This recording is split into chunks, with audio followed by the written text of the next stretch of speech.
Janine at Jericho, di na mapaghiwalay. Last one ang aktor, kinakiligan ng mga fanay.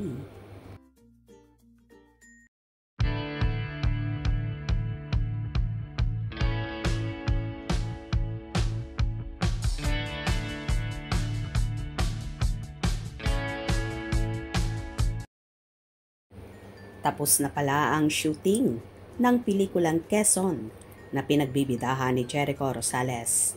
Tama kaya ang chikang sa October na ito ipapalabas?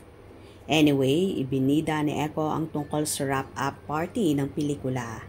Say niya, dahil mahal namin ang pelikula at bawat isa. Nagtapos ng maligaya. #Quezon. Rap, tipar kasama +1. Malayo na rating ng Etneb ang saya.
Pinost nga ni Eco ang ilang pictures na kuha sa pa-party nila.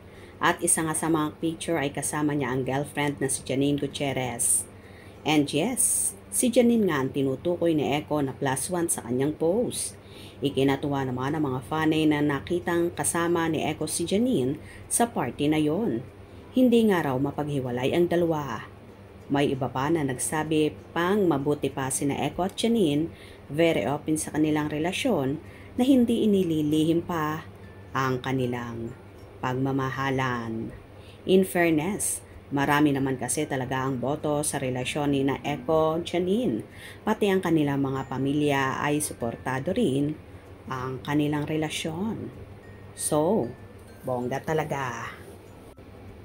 Kitang-kita naman kay Eco kung gaano siya ka-happy at ka-proud ibandera ang nobya na kahit wala ito sa cast ng ginawang movie na Quezon ay naandoon ang nobya.